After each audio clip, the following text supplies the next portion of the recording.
Hidayah Islam bisa datang kepada siapapun. Setelah bertemu dengan Syekh Ahmed Didat, anak band ekstrim ini memutuskan untuk memeluk Islam. Jadi mualaf, anak band hardcore ini tinggalkan alkohol hingga zina. Memiliki masa lalu kelam tidak menjadi halangan untuk seseorang bisa berubah menjadi lebih baik.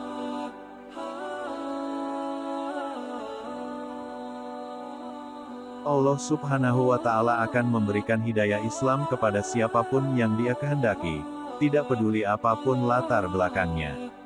Seperti halnya kisah seorang anak band aliran heavy hardcore bernama Din, yang akhirnya memilih menjadi mualaf.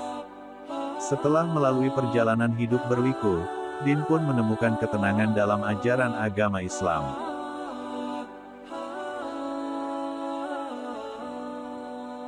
Saya adalah seorang musisi musik heavy hardcore sangat keras, sangat ekstrim, ujar Din ketika mengenang kembali masa lalunya, sebagaimana dikutip dari kanal YouTube Renung Kalbu, Jumat tanggal 31 Desember tahun 2021. Kehidupan Din ketika masih menjadi musisi musik hardcore sangat dipenuhi hal-hal yang tidak terpuji.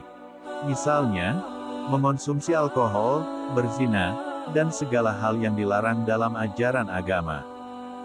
Sebenarnya sebelum berpindah keyakinan, Din adalah seorang penganut agama. Keluarga Din bisa dibilang taat beragama. Terbukti, ayahnya merupakan seorang pemuka agama dan sang adik pun berniat mengikuti jejak sang ayah. Jadi pada dasarnya Din bukanlah sosok yang sama sekali tidak mengenal agama. Pencariannya terhadap Islam dimulai ketika Din mulai muak dengan kehidupannya. Hal ini berujung pada pemikiran Din bahwa ia harus mencari kebenaran. Saya tidak bisa berpegang pada apapun, kata Din.